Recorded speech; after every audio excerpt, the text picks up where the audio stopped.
Hello, हाय, good evening.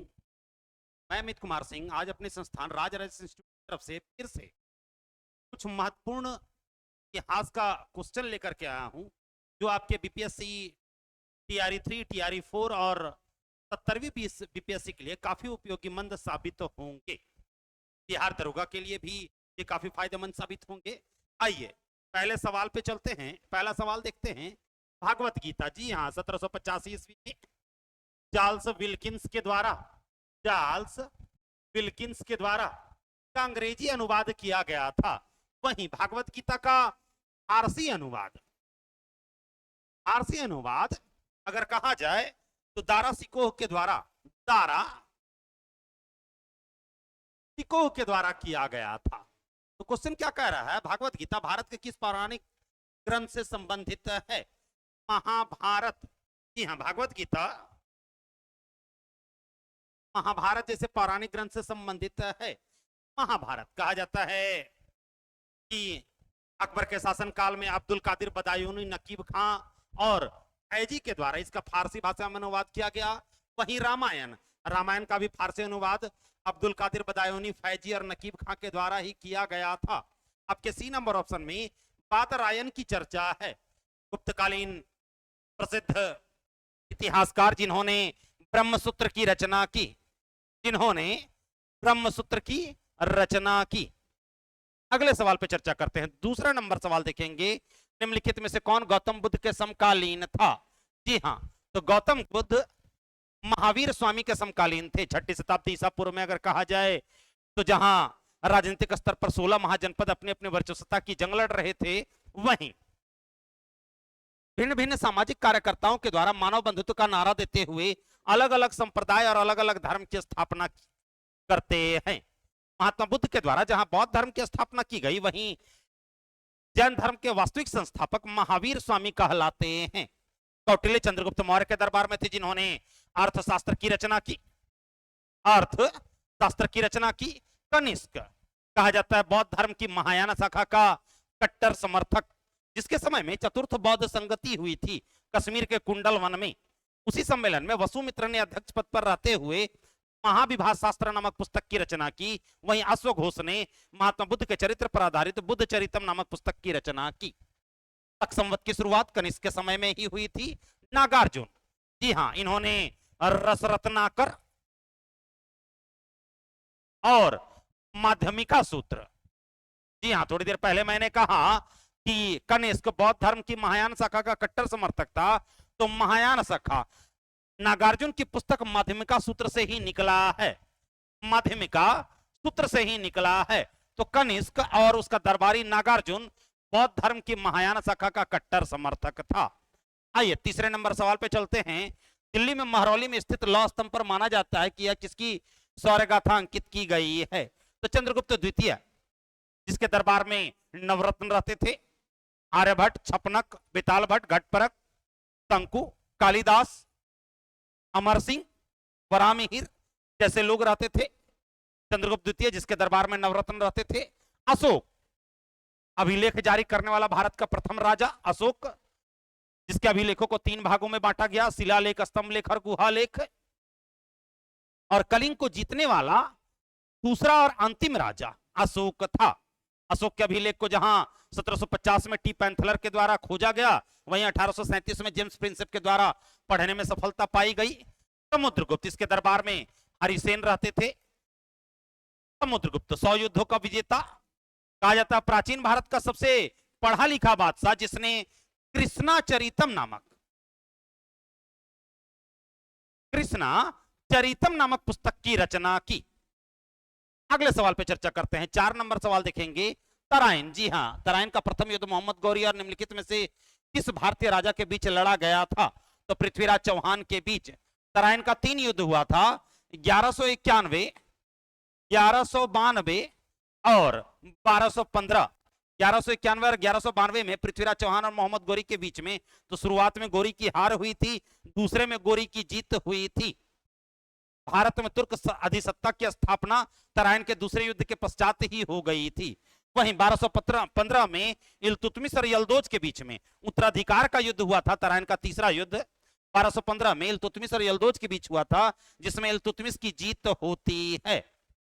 अगले सवाल पर चर्चा करते हैं। 5 नंबर सवाल देखेंगे, निम्नलिखित में से किस युद्ध के बाद भारत में मुगल साम्राज्य की स्थापना हुई? तो जी हाँ, पानीपत के पहले युद्ध के पश्चात, कहा जाता है 1526 ईस्वी में। 1526 ईस्वी में पानीपत के प्रथम युद्ध के पश्चात बाबर इब्राहिम लोदी को पराजित करके, जी हाँ, सल्तनत काल का पहला और अंतिम राजा जो युद्ध भूमि में मारा गया, इब्राहिम लोदी को पराजित करके उसकी हत्या करके बाबर भारत में मुगल वंश की स्थापना करता है। कहा जाता है पानीपत का दूसरा युद्ध 1556 में हुआ था, अकबर और हेमू के बीच में हुआ था। हल्दी घाटी का युद्ध 1575 में हुआ था, 1575 में अकबर और राणा सांगा के बीच हुआ था। तालीकोटा का युद्ध 1565 ईस्वी में हुआ था। कहा जाता है विजयनगर साम्राज्य और बहमनियों के बीच में 1565 में तालीकोटा का युद्ध हुआ था, जिसे राक्षसी तांगड़ी युद्ध या बन्नी घट्टी का युद्ध कहा जाता है। जहां विजयनगर साम्राज्य की तरफ से रामराय युद्ध कर रहा था, वहीं बहमनियों की तरफ से अली आदिल शाह युद्ध कर रहा था। 6ठा नंबर सवाल देखेंगे, निम्न में से किस शासक ने अपनी राजधानी दिल्ली से दौलताबाद स्थापित की? तो मोहम्मद बिन तुगलक, जिसका शासनकाल 1325 से लेकर के 1351 ईस्वी तक रहा। सल्तनत काल का सबसे पढ़ा लिखा बादशाह, जिसने इंसा-ए महरू नामक पुस्तक की रचना की। सल्तनत काल का पहला ऐसा राजा जिसने योग्यता के आधार पर पदों का बंटवारा किया। मोहम्मद बिन तुगलक, जिसने 1327 में राजधानी परिवर्तन किया, दिल्ली से दौलताबाद गया और 1333 में पुनः दौलताबाद से दिल्ली आता है। जिसने अदली नामक चांदी का सिक्का चलवाया था। इसी के शासनकाल में, जहां 1336 ईस्वी में विजयनगर साम्राज्य की स्थापना होती है, वहीं 1347 में बहमनी वंश की स्थापना होती है। अलाउद्दीन खिलजी, जिसका शासनकाल 1296 से लेकर के 1316 ईस्वी तक रहा। दीवाने रियासत, दीवाने विजारत पद का सृजन अलाउद्दीन खिलजी के द्वारा किया गया। दाग और हुलिया प्रथा की शुरुआत अलाउद्दीन खिलजी के द्वारा की गई। धारी कर और चरी कर की शुरुआत अलाउद्दीन खिलजी के द्वारा की गई। भूमि मापने के लिए मसाहत पद्धति की शुरुआत अलाउद्दीन खिलजी के द्वारा ही की गई थी। आपके 3 नंबर ऑप्शन में बहराम शाह की चर्चा है। बहराम शाह, जिसका शासनकाल अगर बात की जाए, बहराम शाह जिसका शासनकाल बात की जाए, तो बहराम शाह का शासनकाल अगर बात किया जाए तो 1240 से 1242, 1240 से लेकर के 1242 ईस्वी तक रहा। इसी के समय में नायबे ममलिकात का पद का सृजन किया गया था। नायबे ममलिकात के पद का सृजन किया गया था। वहीं नसरुद्दीन महमूद, जिसका शासनकाल 1246 से लेकर के 1266 ईस्वी तक रहा। सल्तनत काल का पहला ऐसा राजा जो टोपी सी करके और कुरान की आयतें लिख करके अपना जीवन जीता था। अगले सवाल पर चर्चा करते हैं। 7 नंबर सवाल देखेंगे, निम्नलिखित में से कौन से आंदोलन के समय गढ़वाल रेजिमेंट, जी हां, 1930 ईस्वी में पेशावर की यह घटना है। गढ़वाल रेजिमेंट के सैनिकों ने प्रदर्शनकारियों पर गोली चलाने से मना कर दिया था। तो सबीना वज्ञा आंदोलन के दौरान, इस आंदोलन के दौरान ही वानर सेना और मंजरी सेना का गठन किया गया। वानर सेना बच्चों की सेना थी, मंजरी सेना महिलाओं की सेना थी। सर्वाधिक 17,000 महिलाओं ने इस आंदोलन में भाग लिया था, जिसमें पहली गिरफ्तारी सरोजनी नायडू के द्वारा दी गई थी। आपके सी नंबर ऑप्शन में भारत छोड़ो आंदोलन 9 अगस्त 1942 ईस्वी को चला था। मुंबई के ग्वालियर टैंक मैदान से इसे अगस्त क्रांति आंदोलन के नाम से जाना जाता है, जिसका प्रारूप जवाहरलाल नेहरू के द्वारा तैयार किया गया था।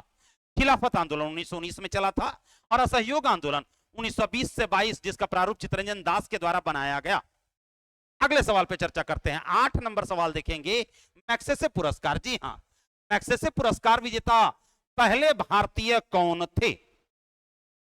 तो मैग्सेसे पुरस्कार विजेता पहले भारतीय कौन थे? तो विनोबा भावे, जी हां, विनोबा भावे, जिन्होंने 1934 में पवनार आश्रम की स्थापना की। विनोबा भावे, जिन्होंने कहा जाए तो व्यक्तिगत सत्याग्रह आंदोलन के पहले सत्याग्रही विनोबा भावे ही थे। 17 अक्टूबर 1940 को इन्होंने भूदान आंदोलन चलाया था, भूदान आंदोलन चलाया था और ग्रामदान आंदोलन चलाया था। अरविंद घोष। अरविंद घोष की बात करेंगे तो इन्होंने लाइफ डिवाइन नामक पुस्तक की रचना की। निष्क्रिय सिद्धांत का जनक, भारतीय असंतोष का जनक अरविंद घोष को माना जाता है। रविन्द्रनाथ टैगोर, जिन्होंने गोरा, विसर्जना, चंडालिका, हंकरी स्टोन, चित्रांगदा और गीतांजलि के लिए इन्हें नोबेल पुरस्कार से सम्मानित किया गया। शिशिर कुमार घोष आपके डी नंबर ऑप्शन में है। इन्होंने अमृत बाजार पत्रिका की स्थापना की, जो वर्नाक्युलर प्रेस एक्ट के डर से रातों रात अपना नाम बदल लेती है। चंपारण सत्याग्रह, जी हां, अप्रैल 1917 में चंपारण सत्याग्रह हुआ था। अप्रैल 1917 में चंपारण सत्याग्रह हुआ था, जिसके कट्टर विरोधी एनजी रंगा थे। राजेंद्र प्रसाद, जिन्होंने इंडिया डिवाइडेड नामक पुस्तक की रचना की, जिसे विखंडित भारत के नाम से जाना जाता है। बिहार का अजात शत्रु और भारत का अजात शत्रु राजेंद्र प्रसाद को कहा जाता है। वहीं सुभाष चंद्र बोस, जिन्होंने इंडियन स्ट्रगल नामक पुस्तक की रचना की। सुभाष चंद्र बोस, जिन्होंने 1939 ईस्वी में कांग्रेस से त्यागपत्र देकर के फॉरवर्ड ब्लॉक जैसी संस्था की स्थापना की। जयप्रकाश नारायण, प्रसिद्ध समाजवादी नेता, इन्होंने प्रिजन डायरी नामक पुस्तक की रचना की। प्रिजन डायरी नामक पुस्तक की रचना की। वाई सोशलिज्म नामक पुस्तक की रचना जयप्रकाश नारायण के द्वारा की गई। इन्होंने बिहार सोशलिस्ट पार्टी की स्थापना 1931 में और 1934 में कांग्रेस सोशलिस्ट पार्टी और 1943 में नेपाल के राजविलास जंगल में आजाद दस्ते का निर्माण किया था। अगले सवाल पर चर्चा करते हैं। 10 नंबर सवाल। अकबर, जी हां, 1579 में मजहर प्रथा की शुरुआत करता है। 1579 में मजहर प्रथा की शुरुआत करता है। मजहर प्रथा थी क्या? धर्म के मामले में अंतिम निर्णय लेने का अधिकार राजा को था। और राजा कौन? अकबर।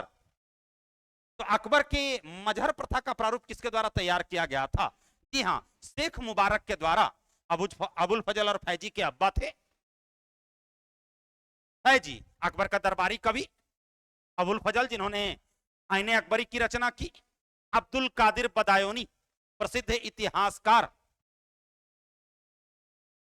11 नंबर सवाल देखेंगे। निम्न मुगल शासकों में से किसे प्रिंस ऑफ बिल्डर्स के नाम से पुकारा जाता है? तो जी हां, शाहजहां। स्थापत्य कला का स्वर्णिम युग शाहजहां के काल को कहा जाता है। दीवाने आम, दीवाने खास, दिल्ली का लाल किला, आगरे का ताजमहल, मयूर सिंहासन का निर्माण, जिसका वास्तुकार बेबादल खां था। वहीं चित्रकला का स्वर्णिम युग जहांगीर के काल को कहा जाता है। शाहजहां, जिसने आना नामक चांदी का सिक्का चलाया था, वहीं निसार नामक चांदी का सिक्का जहांगीर के द्वारा चलाया गया। बाबर ने बाबरी नामक चांदी का सिक्का और शाहरुख नामक चांदी का सिक्का चलवाया था। आगरा में आराम बाग, पंजाब में पिंजोर बाग, कश्मीर में निसात बाग की स्थापना बाबर के द्वारा की गई थी। अकबर, हिंदी साहित्य का स्वर्णिम युग अकबर के शासनकाल को कहा जाता है। हिंदी साहित्य का स्वर्णिम युग अकबर के काल को कहा जाता है, जिसने महत्वपूर्ण सुधार किए थे। अकबर ने 1575 ईस्वी में मनसबदारी व्यवस्था की शुरुआत की। 1575 ईस्वी में मनसबदारी व्यवस्था की शुरुआत की, जो मंगोलों की देन थी। अगले सवाल पर चर्चा करते हैं। सिख समुदाय के अंतिम गुरु कौन थे? गुरु गोविंद सिंह। जी हां, 1666 में उनका जन्म हुआ था, 1708 में उनकी मृत्यु हो गई थी। इन्होंने 5 ककार दिए, केस, कंघा, कच्छा, कृपान और कड़ा। बाहुल प्रणाली की शुरुआत की। खालसा पंथ की स्थापना 1699 में। खालसा पंथ की स्थापना 1699 में गुरु गोविंद सिंह के द्वारा ही की गई थी। इनकी प्रसिद्ध पुस्तक चंदी दीवर। गुरु हरकिशन, सिखों के 8वें गुरु, जिनकी मृत्यु चेचक से हो जाती है। अल्पायु। गुरु तेग बहादुर, सिखों के 9वें गुरु, जिन्हें औरंगजेब ने मरवा दिया था। और गुरु अर्जुन देव, सिखों के 5वें गुरु, जिनका मतभेद जहांगीर के साथ था और इन्हें मृत्युदंड दिया गया। अगले सवाल पर चर्चा करते हैं। 13 नंबर सवाल। इनमें से किसने मुस्लिम लीग की शाखा लंदन में स्थापित की? तो जी हां, आमिर अली के द्वारा 1908 ईस्वी में आमिर अली के द्वारा 1908 ईस्वी में मुस्लिम लीग की एक शाखा लंदन में स्थापित की गई। वहीं 30 दिसंबर 1906 ईस्वी को 30 दिसंबर 1906 ईस्वी को मुस्लिम लीग की स्थापना ढाका में हुई थी। नवाब वकारुल मुल्क की अध्यक्षता में सलीमुल्लाह खां के द्वारा आगा खां के सहयोग से मुस्लिम लीग की स्थापना की गई, जिसका मुख्यालय अलीगढ़ को बनाया गया था? 14 नंबर सवाल देखेंगे। सुभाष चंद्र बोस ने टाइगर लीजन, जी हां, 1943 से 1945 के बीच, 1943 से लेकर के 45 के बीच टाइगर लीजन नामक संगठन किस देश में स्थापित किया? तो जी हां, जर्मनी में। सुभाष चंद्र बोस, जिन्होंने इंडियन स्ट्रगल नामक पुस्तक की रचना की, इनके द्वारा 1939 में फॉरवर्ड ब्लॉक नामक संस्था की स्थापना कलकत्ता में की गई थी। सुभाष चंद्र बोस आजाद हिंद फौज के सेनापति भी नियुक्त हुए थे और महिला ब्रिगेड की सेनापति कैप्टन लक्ष्मी सहगल को नियुक्त किया गया था। अगले सवाल पे चर्चा करते हैं। निम्न में से किसे बिहार का गांधी कहा जाता है? बिहार का गांधी अगर बात की जाए तो डॉक्टर राजेंद्र प्रसाद को बिहार का गांधी कहकर पुकारा जाता है। निम्न में से किसे बिहार का गांधी कहकर पुकारा जाता है? तो डॉक्टर राजेंद्र प्रसाद को बिहार का गांधी कहकर पुकारा जाता है। इन्हें बिहार का अजात शत्रु भी कहा जाता है। कुंवर सिंह 1857 की क्रांति में महत्वपूर्ण भूमिका निभाते हैं। आरा के जगदीशपुर के शाहाबाद से जयप्रकाश नारायण, इन्होंने प्रिजन डायरी नामक पुस्तक की रचना की। वाई सोशलिज्म मी नामक पुस्तक की रचना भी जयप्रकाश नारायण के द्वारा ही की गई थी। आपके डी नंबर ऑप्शन में मौलाना मजहरुल हक की चर्चा है। इन्होंने 1921 में सदाकत आश्रम की स्थापना की और मदरलैंड जैसी पत्रिका की स्थापना मौलाना मजहरुल हक के द्वारा ही की गई थी। तो आज के लिए इतना ही। अगर डिस्कशन आपको अच्छा लगे तो इसे लाइक करें, सब्सक्राइब करें और दोस्तों के बीच शेयर करें। और एक बात मैं बता दूं आपको, वीडियो के माध्यम से प्रत्येक रविवार को राजा राजस्थान इंस्टीट्यूट में बीपीएससी का टेस्ट होता है। आप उसमें भाग ले और भाग ले करके अपनी तैयारी को मजबूत करें। उसी समय डिस्कशन भी हो जाता है और ये टेस्ट प्रारंभ हो चुका है। आज के लिए इतना ही, धन्यवाद।